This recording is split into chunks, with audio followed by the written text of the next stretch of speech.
Hello everybody, my name is Rojo, and this is Elder Scrolls Arena, a game created by Bethesda Softworks and released for MS-DOS in 1994. Arena is the game that started it all as far as the Elder Scrolls is concerned, and it's quite different than its successors.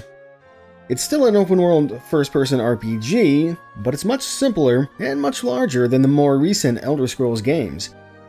Rather than relying primarily on handcrafted content with in-depth quests and dialogue and all that good stuff, much of the game is actually procedurally generated. This means that every playthrough is going to be a little bit different, though the layouts for the towns and story dungeons are always the same. The wilderness outside of towns is absolutely massive, and I hear you can easily run for hours in any direction. Now personally, I didn't really get into the Elder Scrolls series until Oblivion, though I did play a little bit of Morrowind in past years, and as far as Arena goes, I've played a little and done a fair bit of research to learn the ropes somewhat, but I haven't really touched the story, so I'm really looking forward to seeing what this game has to offer in depth. The gameplay in Arena is somewhat similar to games like Ultima Underworld, which was one of Arena's biggest inspirations as I understand it. Apparently another game that I've actually never heard of called Legends of Valor was a bit of an inspiration as well.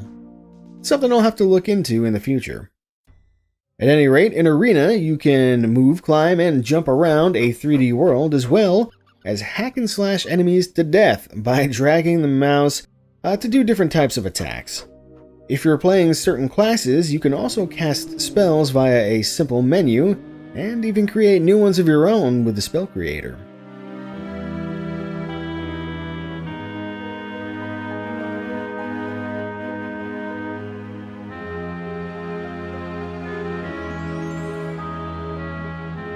On top of that, the game features some basic thieving skills that allow you to open locked doors and steal items from shops, though some classes fare better at this than others, as you can imagine.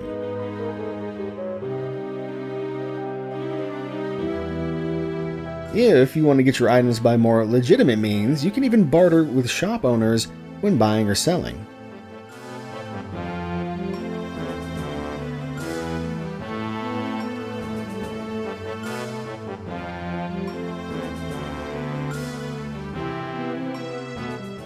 Interestingly, Arena was originally intended to be quite a bit different than the game it became. The initial design had players battling a party of characters against enemies in, surprise surprise, various arena battles. As the game grew in scope, the party mechanic was scrapped, and ultimately the arena idea was removed as well. Since various materials had already been bought and paid for, they made up the idea that the world of Tamriel was known to its inhabitants as the Arena, because it was such a violent place to live. Not exactly the most inspired storytelling, but you gotta do what you gotta do when time and money are a factor, I guess. I sincerely wish I had a physical copy of the game to show off, but at the time of this recording it's a little bit out of my price range, at least for now.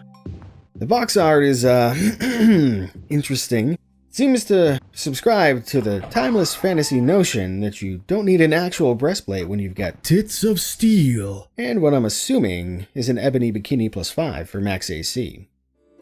Though to be fair, the ladies are wearing the same armor that the guys are once you get into the game itself. As far as technical stuff goes, while Bethesda released the floppy edition of this game for free, I'm going to be playing the GOG release, which is the CD version of the game all patched and good to go on DOSBox. As far as I know, the CD version is basically the same, but has perhaps some additional voice dialogue and new or modified cutscenes. Probably nothing too terribly major though. The original resolution of the game was 320 by 200, generally probably stretched to 640 by 480 in its day if I had to guess. But I'm just going to upscale it to 1080p while keeping the 4:3 aspect ratio. The game definitely doesn't benefit from sticking with the unstretched 16:10 aspect ratio in my opinion, and 1280 by 960 doesn't really look any different to me than 1080p during gameplay.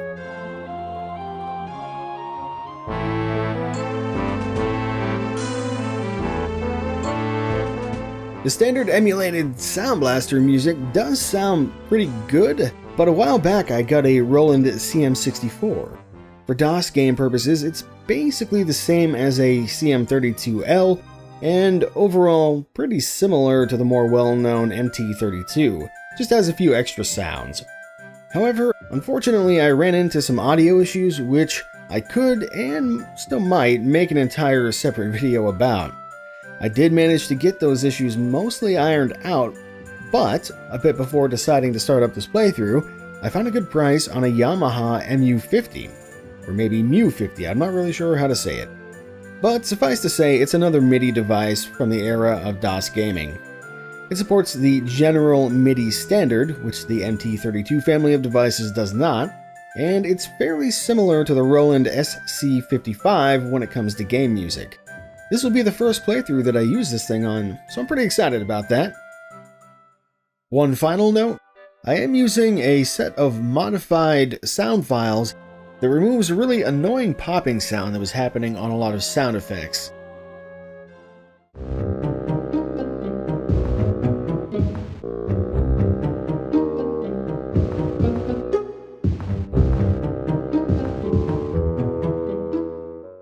Okay, enough background. Let's take a look at the game's intro, and we'll make our hero, who will no doubt save the world of Tamriel from the clutches of a most despicable evil.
Okay, it seems like the world of Tamriel is indeed in great danger, and it's up to us to create a character who can take on such a challenge. Now we have a couple ways that we can do this. We can either generate a character via sort of questionnaire, and then the game will suggest a class for us, or we can just select a class, which is what I'm going to do. Now each of these classes have their own advantages and disadvantages. For example, classes like the Warrior or the Knight are some of the only classes that can wear plate mail, which is the only armor that can be magical, save for shields. So most classes actually can't even wear magic armor. Classes like, for example, the Assassin, all the way up here, have some increased thieving ability, and they also have the ability to critically strike for 3x damage fairly frequently. And then you've got your mage classes, which can cast spells. Then there are some hybrid classes as well. For example, the Bard, which kind of combines a little bit of everything. The Battlemages, which can cast offensive spells really well. And somewhere around here, the Nightblade, which can do some pretty good thieving and some nice utility spells. However, we are going to be a healer. The healer class can actually cast defensive spells, certain defensive spells, for less than other classes, although certain offensive spells will cost more. This is all provided that we create our own spells in the Spellmaker, which is one of the reasons that I'm choosing this class, because I do want to mess around with that and see if I can make some really awesome stuff. So, we shall be a healer. What will be our name, though? I've decided. We will be called Nilliven.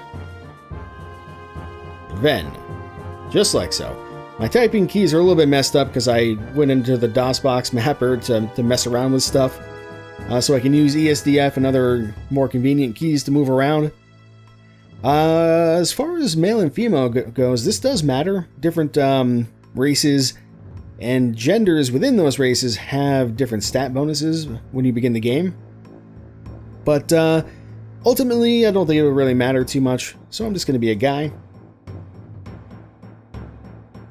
Okay, from where dost thou hail, Nilliven the healer?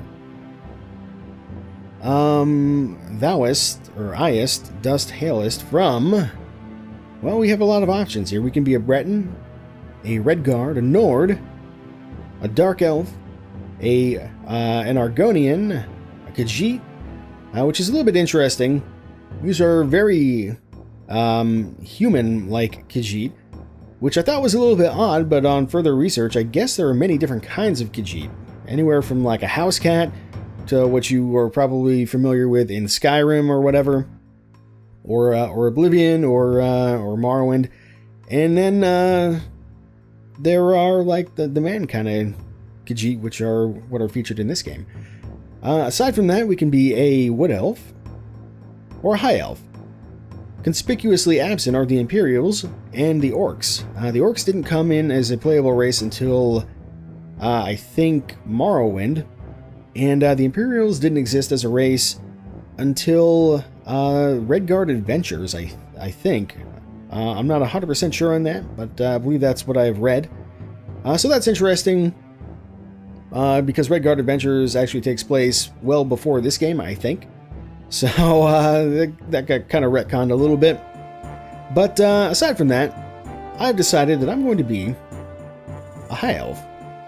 The reason I'm going to be a High Elf is because they have pretty good stats, starting stats for a spellcaster, but they also are immune to paralysis. Every race kind of has its own little advantages, and, you know, paralysis immunity as a healer isn't that big a deal because we can cure it probably quite easily, but I think it'll be quite convenient to just not have to worry about it, because getting paralyzed in this game sucks. So we will be from Somerset. Alright, then now we'll be known as the healer Nilliven, who once called Somerset, the land of the High Elves, his home. Know ye this also, thy race is tall and stately, for thou art kings among princes. Thy people were first on this land to breathe the spring air, and first to leap, nimble within the wind. Thine eyes canst see all, even when naught is out but the mistress of the night. Which I think is bullshit, because I don't think High Elves can see any better in the dark than any other race. And it does get very dark. Alright, so this is a little advice on how to create our character. Body and mind must be intelligent and willful to succeed. That's half true. Alright, go ye now in peace, let thy fate be written in the Elder Scrolls. Here we go. Character sheet. Distribute thy points as needed. And we shall do just that. However, do I like these stats at all? I do kind of like them, and I also hate them at the same time, so I think I'm not going to keep these, because I really want to have at least +0 to my strength here. Because that's going to affect our damage, and as well it's going to affect how much stuff we can carry, and we want to be able to carry a lot of loot, right? So we can get lots of money and stuff. These other stats are pretty good, but endurance is a bit too low.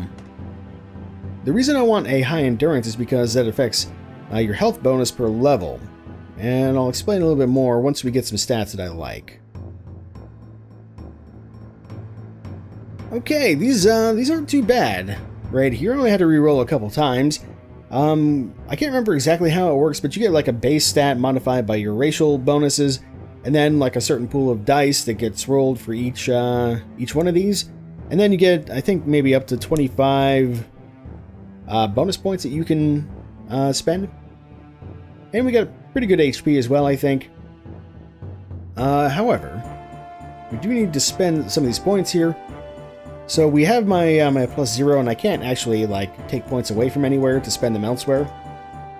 But yeah, we want at least like a good +1 here, I think. If I can get it, there we go. So that means we'll get +1 HP next time we level up, because it only affects the next level. And this doesn't give you HP retroactively, so if you're going to get endurance up, you want to do that sooner than later. On top of that, I do want at least +1 to hit and defend here, which is going to be quite important for our survival. Stats like strength also increases your jumping ability, I believe.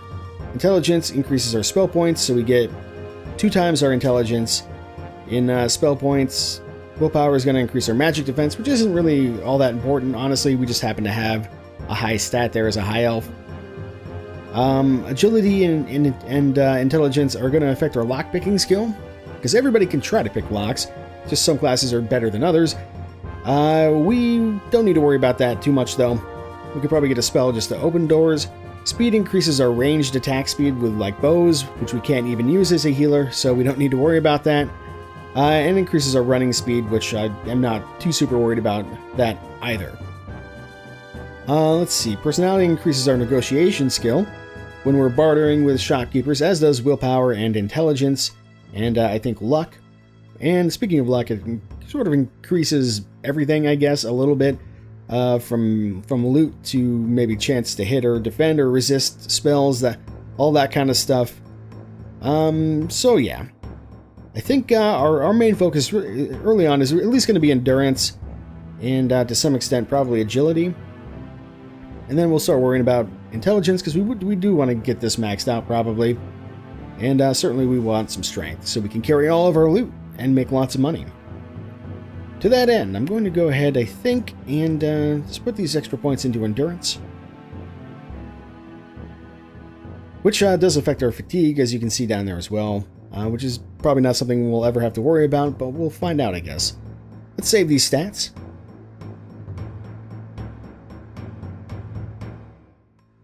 I think there are quite a few faces that we can choose from. But I think I'm going to go with this guy right here. I think that looks like a Nilliven to me. I don't know about what everybody else thinks, but yeah, this is good enough. Let's begin. Do not fear, for it is I, Ria Silmane. Listen to me. There are no others left to carry on this fight. You have been left in this cell to die. Jagar Tharn, imperial battle-mage of Tamriel, has taken on the guise of the true emperor. He does not see you as a threat, being only a minor part of the imperial court. In that act of arrogance, he has made his first mistake. Look to the north wall of the cell. You will find a ruby key which will unlock the door. Take it and make your escape. The passages here were once used by Tharn to hide treasures he had stolen from the Emperor's coffers. If you wish, you can gather enough to support yourself away from the Imperial seat. Be careful.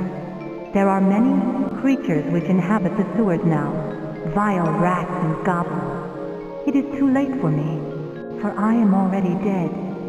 Only my powers as a sorceress keep me between this life and the next. That power, however, is waning. Do not succumb to greed, or you may find these tunnels to be your final resting place as well. I can still work my magic to a certain extent. If you travel west from this cell, then south, you will find a shift gate. It will transport you far enough from the center of the Empire that you should be safe. If you survive these sewers, you will see me again. Remember, Tharn has taken on the guise of the Emperor. No one will gainsay his word for yours. I will come to you again in your dreams, so It is imperative that you rest from time to time. In that way, I will be able to communicate with you and lend my aid. You are entering a dangerous arena, my friend, one in which the players are beings beyond your mortal comprehension. I do not envy your role. There is, however, a power within you, as yet untapped. Look for me when you have gained experience in the world. You are my last and best hope.